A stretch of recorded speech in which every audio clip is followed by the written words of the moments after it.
The Abstinence is an episode that I think that I should take back a little bit what I said back in the Fatigues. How most of the episodes on Season 8, Disc 2, most of them are ones that if I was just going through, like picking out a few just to watch the heck of it, I feel like a lot of episodes, again, on this disc, I wouldn't. I feel like I should give a little bit more credit to The Abstinence than I originally was intending to. Because it is a good episode. It is very interesting, it's somewhat of like what the opposite was. Except, go a different, I go on a different route with it. Instead of having, George being up and Elaine down, it's like, okay, George becomes smarter, Elaine becomes dumber because of the abstinence of sex. I guess because, the other stories were meh, but I really liked how they kind of, explored that, especially, a good George story. First he's doing the opposite, now it's like he's not, constantly, fooling around with women, and now he's, focusing, and he's actually can be smart.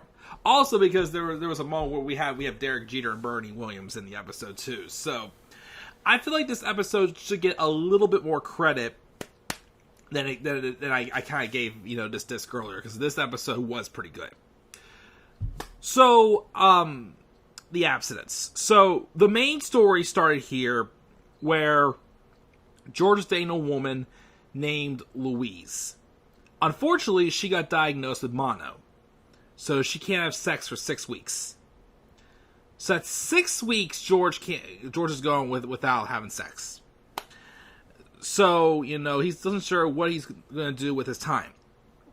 Well, throughout the episode, George being absent, not, be doing that activity, led to him discovering a love for history and science.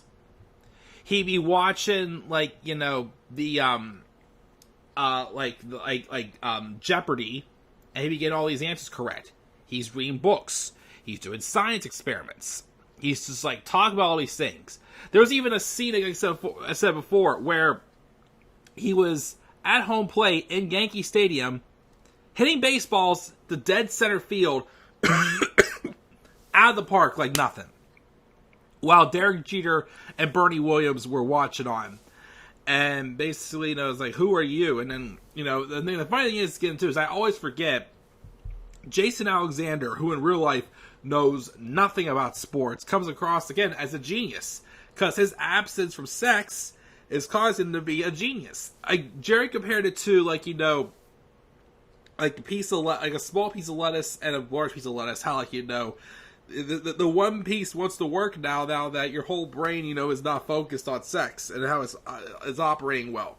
But there was a scene where George, again, short, stocky man, who, again, is nowhere in any good shape, is saying how, hitting's not about muscle, it's about, the physics. And, he's literally just, killing the ball, 420 feet to center field. And, of course, Jeter and Williams were like, George trying to give them a hitting lesson. He's like, we won the World Series, which is the first time in, many years that the Yankees had won the World Series. And, again, this was right before the Yankees did, 4 out of the next 5 seasons win the World Series. But I was like, we won the World Series, And George goes, in 6 games. And he just, plump, pops one out of the yard. Again. So we'll get back to that story. But that's the main story of this episode. Elsewhere, Elaine is dating a guy named Ben, who has passed medical school, but he still hasn't passed his certification test. So he's still an intern, but Elaine wants him to pass that test so she could say that she's dating a doctor. Basically, it's just all she wanted to do. She's always wanted to be with a doctor. Well, of course, she keeps having more instances where she keeps embarrassing herself more and embarrassing Ben, who obviously, is not the brightest man in the world, so no wonder he hasn't passed his certification exam. There was even a scene where Elaine was having dinner with Ben in Monk's, and of course, who does she see? Sue Ellen Mischke and her new podiatrist boyfriend. And then there was a woman there who needed medical attention in there, and of course Ben couldn't help because he's just an intern. He wasn't 100% sure what to do. And when Elaine was trying to help him pass his test, studying, he was still getting things wrong. Elaine then thought, because Jerry mentioned to Elaine, oh, well, if George stops having sex, why can't I? Maybe if that happens, maybe Ben will be able to concentrate more. Well, then it started leading Elaine to be dumb. Because Elaine was just... couldn't remember anything. She even did that crossword puzzle. She couldn't remember Winnie the Pooh.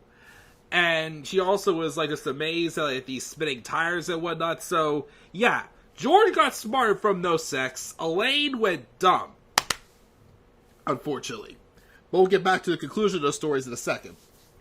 Jerry's storyline, besides the fact that he was pointing out that, about that fact how, George being absent from sex has caused him to be smarter.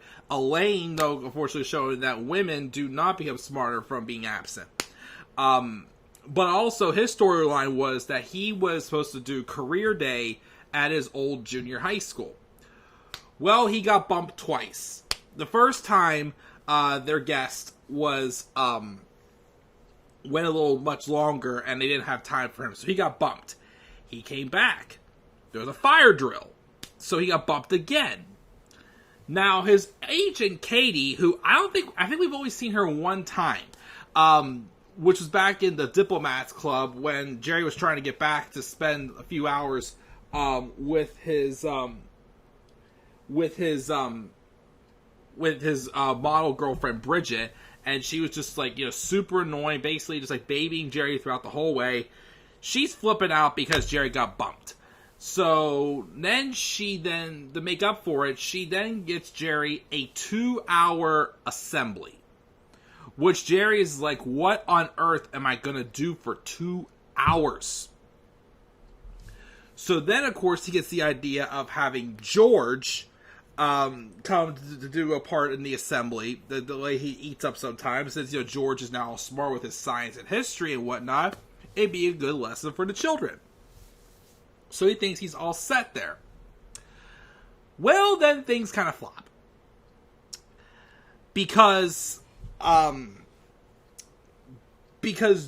it turns out Louise never had mono. An intern messed up her tests, which apparently I read somewhere that it was never like fully implied, but the idea is that Ben, Elaine's boyfriend, is supposed to be the intern who screwed up the tests. So now Louise wants to have sex. But George is still, hooked on his newly found knowledge. And then Louise had enough of George pushing her off to the side, so she dumped him. Well, then George had been, making conversation throughout the episode with a Portuguese waitress. And then George ends up having sex with her. And because of that, George was not smart anymore. So he was not able to do the assembly. Jerry, of course, meanwhile, basically got stuck trying to do the 2-hour assembly by himself, and it was a flop.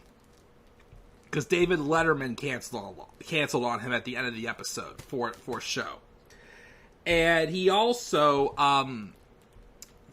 made fun of Jerry for getting bumped twice at career day, which sucked.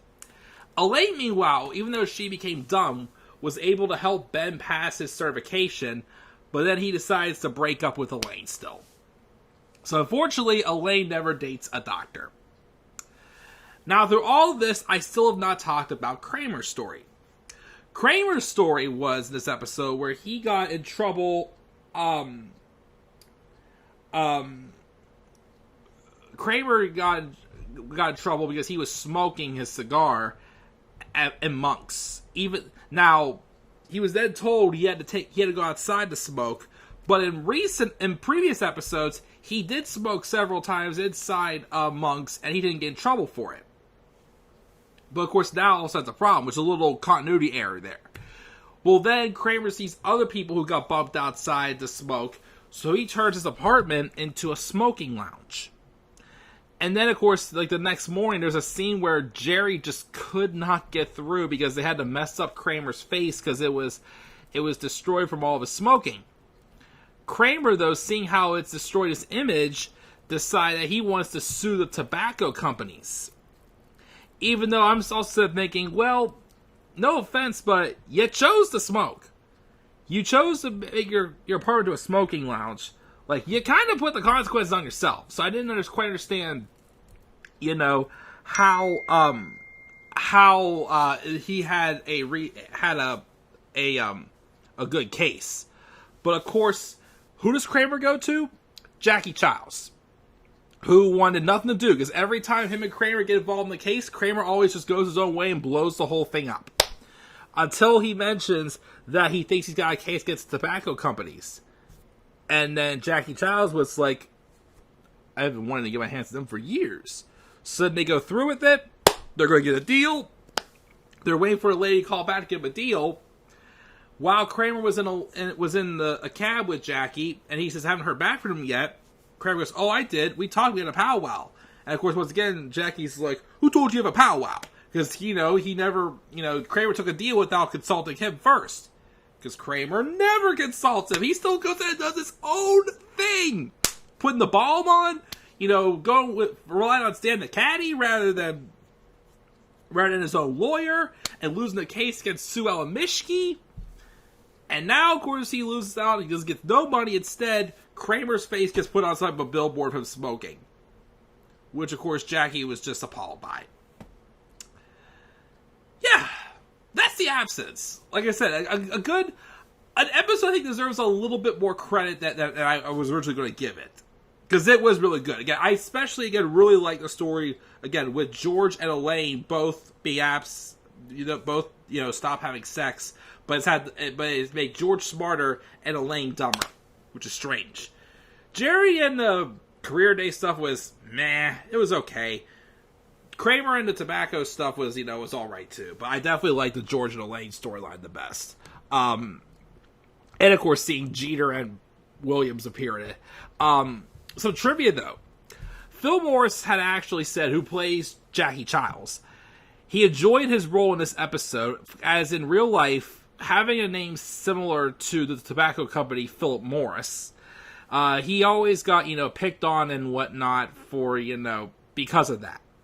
And when he delivers the line, tobacco companies, I've been wanting a piece of them for years, he claims that even though, of course, that was the actual line of the episode, that was him also channeling somewhat of his own frustration. He also mentions how he knew he was based on Johnny Cochran. And Johnny Cochran was originally a huge fan of Phil Morris's work. Until he began doing commercials in the character as Jackie Childs. And then Cochran started to worry that it was harming his career and image and requested him to stop. I can't remember if we've seen, because the only other time I remember seeing Jackie, I think after this, was in the finale, I think. But yeah. But yeah, and of course, we all know how Jerry couldn't keep a straight face, and there was a big blooper reel in the scene wherever Kramer had the messed up face in his apartment. What else we got here? Ben Odenkirk, who played Ben. Bob Odenkirk, who played Ben in this episode. He's actually originally auditioned for a couple other roles in the past.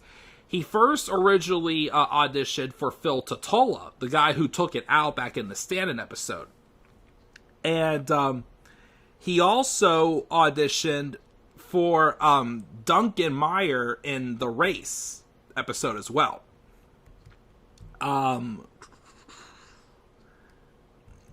Anything else?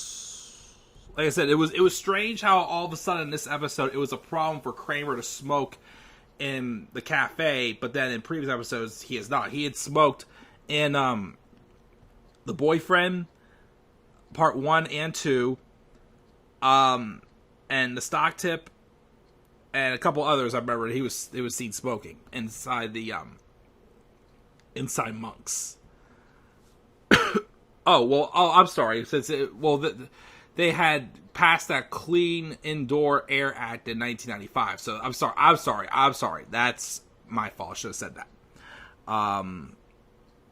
And like I said, also, the whole idea of an intern messing up Louise's mono tests by an idiot intern was in fact supposed to be Ben, Elaine's boyfriend. But that's the Abstinence. Next up, I knew we had the little Jerry left in this disc, but next up actually is the Andrea Doria. What is that? We'll have to find out next in the next episode. So guys, what are your thoughts on the Abstinence episode?